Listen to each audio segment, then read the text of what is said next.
Bismillahirrahmanirrahim, në emër të Allahut mëshiruesit, mëshirbërësit. Të nderuar shikues të televizionit Koha, jemi këtu me programin e titulluar Mesazhe Ramazanit 2025, i cili organizohet nga Miftinia Tetov. Sot në emisionin ton kemi teologen e nderuar Ainur Emini, me të cilën do të flasim rreth temës roli i familjes në aromën e Ramazanit. E nderuar, mirë se keni ardhur. Mirë se ju gjeta, faleminderit. Si duhet të agjirojnë një shtëpi apo një familje Ramazanin? A'udhu billahi minash shaitanir rajim. Bismillahirrahmanirrahim. Elhamdulillahi rabbil alamin, wassalatu wassalamu ala rasulillah. Falënderimet dhe lavdrimet i takojmë vetëm Allahut, Zotit të botrave. Përshëndetjet shkojmë për Muhammed Mustafan, pejgamberin ton, mbi familjen e tij, shokët e tij dhe të gjithë besimtarët që ndjekin rrugët dhe gjurmët e tij deri në ditën e gjykimit.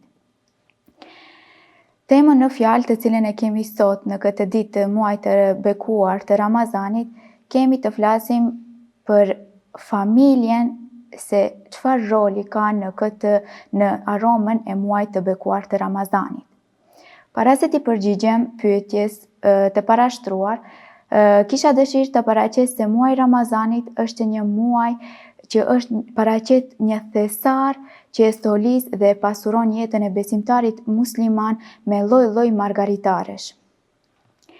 Dhe në këtë muaj, do me thënë, ky muaj Ramazan mbart në vete mirësi dhe begatit të shumta, ku në të ka falje gjunahesh, ka fshirje të gabimeve dhe ka shpëtim nga zjarri i xhehenemit. Këtë muaj Allahu xhaleshanuhu e vlerësoi shumë, i dha një vlerë të lartë ku tha: "Më lini mua që të vendos për këtë muaj, do me thënë shpërblim më të madh që do ketë besimtari musliman, do e ketë xhenetin." Vetë pejgamberi sallallahu alaihi wasallam çdo herë thot i përgëzonte shokët e tij gjatë ardhjes së këtij muaji të bekuar, duke e paraqit atë vlerën dhe rëndësinë e këtij muaji, duke ju thënë: "Muaji i Ramazanit ju erdhi. Në këtë muaj hapen dyert e xhenetit dhe mbyllen dyert e zjarrit, e prangosen shejtanët." Në këtë muaj, në çdo natë të këtij muaji, një thirrës thret dhe thot: "O ti që kërkon mirësinë, afrohu, o ti që kërkon të keqen, largohu." Dhe kështu në çdo natë të këtij muaj, Allahu xhaleshanuhu largon apo shpëton prej zjarri krijesat e tij. Ky muaj paraqet na sjell neve mëshirë, bereqet, falje gabimesh, ashtu siç e përmenda më lart, fshirje të gjunaheve dhe largim nga zjarri i xhehenemit. Inshallah të jemi edhe ne prej tyre. Përveç kësaj, përveç se është një periudhë adhurimi dhe reflektimi, muaji Ramazanit na paraqet edhe një muaj ku forcohen më shumë lidhjet familjare, gjithashtu edukohen brezat të rinj, edukohen fëmijët në frymën islame dhe kështu familja merr një atmosferë të mbushur me mirësi dhe me besim në këtë muaj të bekuar. Se i përket pyetjes së parashtruar se si duhet të agjëroj një shtëpi apo një familje muslimane, si duhet të agjëroj, duhet të dim në fillim se familja është themel i shoqërisë. Është themel i shoqërisë dhe është vendi ku përjetohet më së miri fryma e muajit të bekuar të Ramazanit. Gjithashtu është e rëndësishme që të dim se agjërimi nuk është vetëm një akt individual që të kryen veç unë ose vetë ti si person, mirë po është një përvojë e përbashkët që ndikohet e tërë shtëpia muslimane. Nga kush? Nga agjërimi. Familja përmes agjërimit apo përmes namazit obligativ ose namazit shtesë, që është namazi i teravive, që është i veçantë në muajin e Ramazanit, po ashtu edhe veprave tjera të mira që kërkohen që të bëhen në këtë muaj, siç janë leximi i Kuranit fisnik, sadakaja, dhikri, më shumë dhikër, kështu me radhë këto vepra, do me thënë, e gradojnë familjen muslimane dhe e vendosin në një pjedestal më të ngritur shpirtëror në këtë muaj të madhrishëm. E kemi ajetin kuranor ku Allahu Gjeleshanuhu thot, Bismillahirrahmanirrahim, Ja eyyuhalladhina amanu, kutiba alejkumus siyamu, kema kutiba alelladhina min qablikum, la'allakum tattakun. Që është ajeti që është bërë obligim agjerimi, ku Allahu Gjeleshanu thot, o ju që keni besuar, ju është bërë obligim agjerimi, ashtu si që ju është bërë obligim edhe atyre para jush në mënyrë që ju të bëheni të devotshëm. Nga ajeti në fjalë, ne kuptojmë se agjerimi më ton të formoj personalitetin komplet të përsosur të një individi, për çfarë të largoj të ligat dhe gjërat e ndyta nga zemra e besimtarit musliman në mënyrë që të fitoj edukatën e Ramazanit dhe agjerimit. Ku vetë pejgamberi sallallahu alaihi wasallam thot, më i miri prej jush është ai i cili është më i miri me familjen e tij, e unë jam më i miri me familjen time. Do me thënë, shumë qartë pejgamberi sallallahu alaihi wasallam e paraqet se më i miri nëse dëshiron që ta arrish atë epitetin se je më i mirë, do me thënë je me familjen tënde, sepse nuk ka nevojë tjetri më lart pa mos qenë i kënaqur joti, do me thënë familja jote. E kur do t'jesh i kënaqur, atëherë do e arrish atë shembulltyrën, atë shkallën, piedestalin më të lartë të edukatës tënde. Dhe kjo prenga-fitohet vetëm se nga agjerimi. A është Ramazani koha ideale për forcimin e lidhjeve familjare? Sa i përket muajit të Ramazanit, na paraqet kohën më ideale për marrëdhënie të forta që mund të krijojnë antarët e familjes ndërmjet veti. Duhet të dim se koha moderne apo koha e sotshme është një kohë me të vërtet e ngutshme, është një kohë shumë dinamike dhe gjithë terminet apo punët të cilat i kemi të bëjmë me të vërtet janë një pengesë që kanë penguar edhe antarët më të afërt të familjes të hyjnë me njëri tjetrin dhe të shihen me njëri tjetrin. Edhe këtu mund të them se muaji Ramazanit vjen si një promotor për afrimin e familjarëve ndërmjet veti. Këto si mund t'jenë, do me thënë mund t'jenë si lexojnë gjatë muajit të Ramazanit familjarët qëndrojnë më shumë bashkë, si duke fal namazin me xhamat, duke lexuar më shumë Kuranin fisnik. Dhe gjëja që e veçon më shumë Ramazanin është edhe ndarja e iftarëve të bereqetshme që bëhen ndërmjet veti. Këtu, edhe pse në muaj tjerë duhet t'jetë zakon të besimtarët musliman. Nuk duhet që të ekzistojë kjo mos kemi ndërlidhje familjare, farefisnore.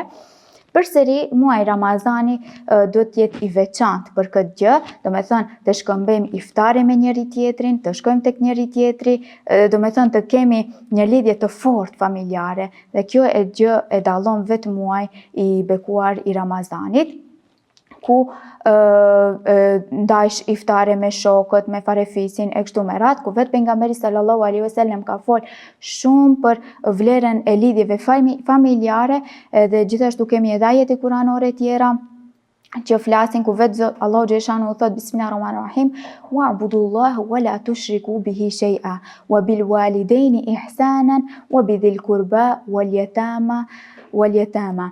Që do me thënë besoni Allahun Gjeleshanuhu. Allahu Gjeleshanu do me thënë u drejtohet besimtarëve ta besojmë dhe mos t'i bëjmë shok atij asgjë. Thot respektojini prindërit, të afërmit, jetimët dhe të varfërit. Me thonë Allahu Gjeleshanuhu pas besimit ti madhështor na dërgon neve që ta respektojmë së pari prindërit, pastaj edhe të afërmit. Dhe kështu shkon me radhet e tjerat.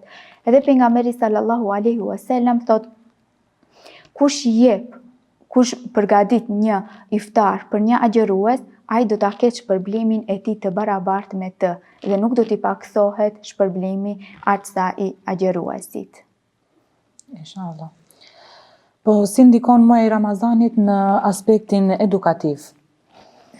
Se i përket aspektit edukativ, edhe këtu Ramazani ka një ndikim shumë të madh në aspektin edukativ, ku ashtu si që kemi ajete të shumta dhe hadithe të pejgamberit sallallahu alaihi wasallam, me tekst të veçantë veçoj ajetin të cilën e përmenda më parë, ku Allahu Gjeleshanu e bën agjerimin obligativ E këtu me agjerimin e shohim se Allahu xhaleshanuhu agjerimi e edukon personin të jetë edukativ, të jetë tolerant, të jetë human, të jetë bëmirës, të jetë human, të jetë me karakter të fortë e senzibil. Dhe personi me këtë edukat, do me thënë prej agjerimit të cilin e fiton, ai bëhet shembulltyr, sidomos për brezat e rinj, të gjithë personat e familjes, dhe ajo familje do t'jetë shembulltyr, si edhe në shoqëri. Koha më e vlefshme e muajit të Ramazanit është edhe ajo pjesa se në këtë kohë brezat e rinj, fëmijët e vegjël, shumë përfitojnë gjatë këtij muaji, se zakonisht e kemi se gjatë muajit të Ramazanit fitojmë shumë që të ngritet familja jonë në grada të larta të nevojave të fetare të muajit të Ramazanit, ne mund t'i ndajmë disa pika, 3 pika që do t'na nevojiten neve për ngritjen e familjes tonë në nevoja intelektuale fetare. Si për shembull, i kemi këshillat prindërore, ku më të vjetrit apo prindërit ju rin gati shumë fëmijëve, duke ju thënë mos e bën atë, mos e bën këtë, ji kujdesshëm, tash jemi në muajin e bekuar të Ramazanit. Këto këshilla ekzistojnë gjithmonë mes prindërit të vjetërve dhe të rinjve. Mirë po, muaji Ramazanit është më ndryshe dhe është rasti më i delikat dhe është rasti më i nevojshëm që duhet të miremi me këto lloj këshilla që kemi. Do me thënë të vjetërit dhe të rinjt u këshillon të rinjve që të jemi sa më afër tyre, duke i këshilluar që të shkojnë drejt rrugës së drejtë dhe të shfrytëzojnë muajin e Ramazanit. Se i përket pikës së dytë është edhe ligjëratat ditore. Se i përket ligjëratave ditore, sot falënderimi takon Allahu xhaleshanuhu që na ka mundësu që në çdo xhami kemi ligjërata të ndryshme, kemi shumë ligjërata, nuk ekzistojnë vetëm 1 ose 2 ligjërata në gjithë Ramazanin. Kemi 2 apo më tepër ligjërata vetëm në një ditë të muajit të Ramazanit. Dhe kur ta shohim këto ligjëratat, nuk janë vetëm për të moshuarit, nuk janë të kufizuara, ato janë për të rinjt, janë për prindërit, janë për të vjetrit, janë po ashtu edhe për femrave, na kanë mundësuar që të mbajmë ligjërata dhe të kenë komunikim të fortë midis neve gjinisë femrore. Dhe kështu shohim se tek familja nuk shkon që të mësoj vetëm një person, po shohim se gjithë janë në xhami dhe secili e mëson atë dijen fetare dhe kështu ajo si familje ka një atmosferë ndryshe nga muajt tjerë, do me thënë e rrit atë pastron shpirtërisht familjen e tij nga çdo gjë e keqe. Dhe gjithashtu tjetër pjesë janë edhe mediumet elektronike, po ashtu edhe ato të shkruara, janë pjesë kur është koha e Ramazanit, ato më shumë flasin për elemente fetare, islame, dhe kështu njerëzit nga do që të shkojnë do dëgjojnë tema fetare, intelektuale dhe kështu ato do të përfitojnë edhe si familje. Në fund, cili do ishte mesazhi juaj për shikuesit? Sa i përket përfundimit, duhet të dimë se Ramazani është një mundësi e bekuar, edhe duhet të shfrytëzohet në mënyrë maksimale për çdo individ besimtar musliman. Duhet të dimë se familja është vendi ku fillon ndryshimi, dhe nëse në të mbizotëron fryma e devotshmërisë, do të jetë më e lehtë të përhapim bereqetin dhe mirësinë gjatë këtij muaji. Allahu xhaleshanuhu na ndihmoft dhe na ndihmoft që ta përjetojmë edhe të përfitojmë gjatë këtij muaji të Ramazanit në familjet tona. Amin. Amin. E nderuar, ju faleminderit për këshillat e vlefshme që na e dhat, si dhe juve shikues të nderuar për kohën dhe vëmendjen tuaj. Lusim Allahun xhaleshanuhu që të na e pranoj agjerimin, lutjet dhe ibadetet tona. Deri në takimin ton të radhës, u selamu alejkum.